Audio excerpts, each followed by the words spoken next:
हम आदिवासी हिंदू नहीं है। अब चुनौती देता हूं उन सभी तत्वों को मैं, जब हम त्रिवेणी पर खड़े हैं, हिंदू आस्था के अनुसार अस्थि विसर्जन करते हैं, महादेव यहाँ है, हमारे अपने पूर्वज वाल्मीकि ऋषि यहाँ है, श्री हरि यहाँ है, हम हिंदू हैं इसलिए यहाँ है। और जो ये कहता है कि आदिवासी हिंदू नहीं है, वो क्यों कहता है, मुझे कुछ दस्तावेज है जिनका मैं यहाँ कोड करना चाह रहा हूं आप सभी जनता के सामने, और जितने वरिष्ठ जन है वो सभी जानते हैं, लेकिन बोलना जरूरी है। वो इसलिए कि आदिवासी हिंदू नहीं, ऐसा पहला किसने कहा था?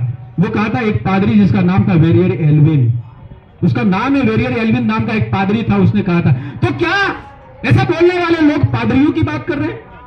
ऐसा बोलने वाले लोग चर्च की बात कर रहे हैं, आदिवासी धर्म कोड की बात कर रहे हैं कुछ लोग? वो कहां से लाए? तो पता चलता है एक कागज हाथ लगा है, वो रांची है झारखंड की राजधानी, वहां का एक चर्च है, द कैथोलिक चर्च है।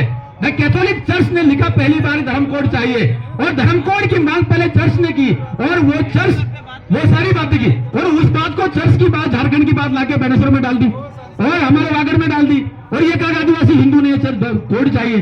अरे महाराज, चर्च की बातें क्यों करते हो? एक पादरी की बात क्यों करते हो? हमें बात करनी चाहिए वाल्मीकि ऋषि की, जो ये कहते हैं कि धरती हमारी माता है। इसकी पूजा यदि हम करते हैं तो प्रभु श्री राम कहते हैं कि धरती और ये धरती माता और हमारी माता, ये दोनों स्वर्ग से भी महान है।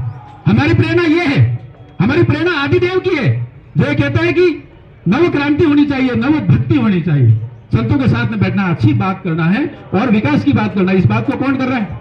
इस बात को करने वाला एक ही विचार है, वो विचार है, अलग अलग कालखंड में राजनीतिक क्षेत्र में बहुत सारे लोग आए, लेकिन कुछ लोगों का मैं नाम लेना चाहता हूं जिन्होंने आदिवासी के लिए कुछ किया, हमारे लिए कुछ किया, बेनेश्वर धाम के लिए कुछ किया, हमारी संस्कृति के लिए कुछ किया। पहला नाम आता है पूर्व प्रधानमंत्री स्वर्गीय अटल बिहारी वाजपेयी, और उन्होंने सबसे पहले भारत सरकार में एक मंत्रालय खोला, उस मंत्रालय का नाम लिखा जनजातीय कार्य मंत्रालय। मुझे लगता है वहां से बात शुरू होती है, और वो 1999 की बात। मैं कुछ प्रश्न करना चाहता हूं, जो राजनीतिक क्षेत्र में कार्यकर्ता बात करते हैं उनको ये पूछना चाहिए, 1999 से पहले कौन लोग इस देश में शासन करते थे, जिनको ये ध्यान में क्यों नहीं आया कि आदिवासी भी इस देश का निवासी है, और वो गरीबी में है, वो अभाव में है, उनको फर्स्ट राइट का एक उसमें राइट नहीं दिया जा रहा है, उसका काम कौन करेगा? ये क्यों ध्यान में नहीं आया? उनसे प्रश्न पूछना है। दूसरा महत्वपूर्ण आया, 2003 में संविधान संशोधन हुआ, और हमारे लिए, हमारे आदिवासियों के लिए, जनजातियों के लिए, अनुसूचित जनजातियों के लिए राष्ट्रीय अनुसूचित जनजाति आयोग आया, और वो भी अटल जी ने दिया है। मैं नमन करता हूं अटल जी को, ये बहुत महत्वपूर्ण बात है, क्योंकि मेला है, आदिदेव की प्रेरणा है, तो हम सही सही बात नहीं करेंगे तो मजा नहीं आएगा। हमें सही सही बात भी करना जिन्होंने हमारा अपना कुछ किया है।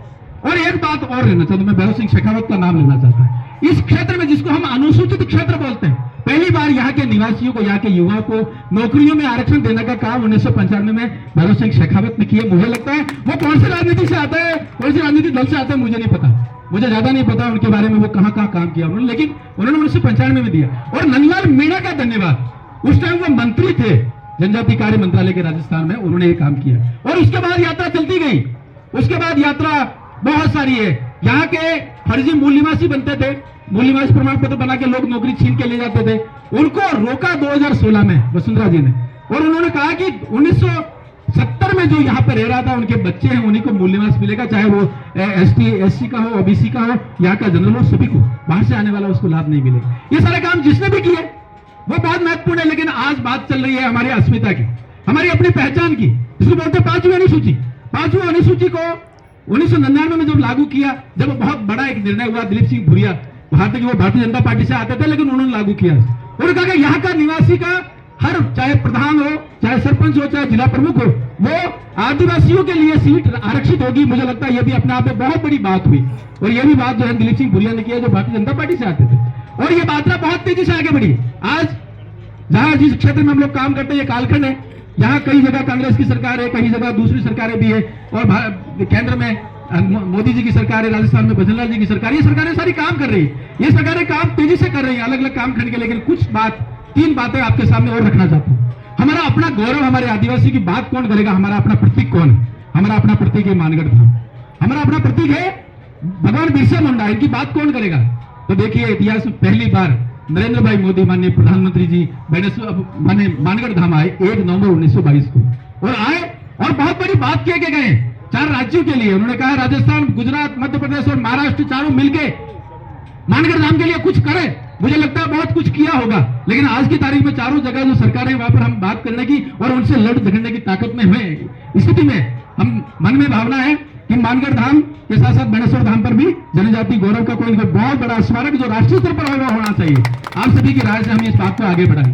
दूसरी बात की भगवान बिरसा मुंडा जिन्होंने पहली बार अंग्रेजों को ललकारा, हमारा दुश्मन कौन? अंग्रेज।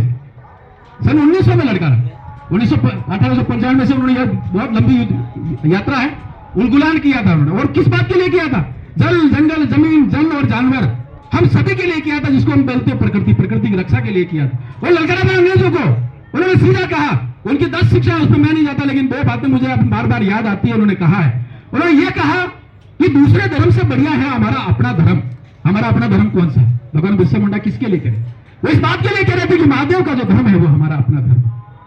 मुझे ये लगता है वाल्मीकि ऋषि के जो विचार है, जो उनका पंथ है, उनकी प्रक्रिया है, उन्होंने जो सीखा है, उनकी शिक्षा है, वो हमारा अपना धर्म है। भगवान बिरसा मुंडा ये कह रहे। तो आज हमें याद रखना कि भारत का धर्म सनातन धर्म, संस्कृति, परंपरा, जिसके बहुत सारे रूप हैं, उस सभी रूपों को लिए भगवान बिरसा मुंडा समर्पित है।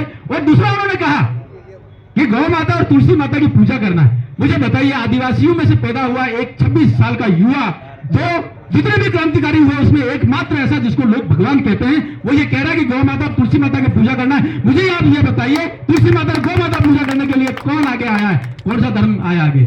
वो सनातन धर्म है, हिंदू धर्म। इसका मतलब भगवान बिरसा मुंडा हिंदुओं के देवता है और उन्होंने ललकारा है। मुझे इतना बहुत कहना है, बहुत सारी चीजें, लेकिन नरेंद्र भाई मोदी जी ने एक बहुत अच्छा काम किया। आदिवासियों का प्रतीक भगवान बिरसा मुंडा जी के जन्मदिन 15 नवंबर को राष्ट्रीय जनजाति गौरव दिवस घोषित किया और ये पूरा वर्ष इसके लिए चल रहा है। राष्ट्रीय 10 संग्रहालय भी बनाए।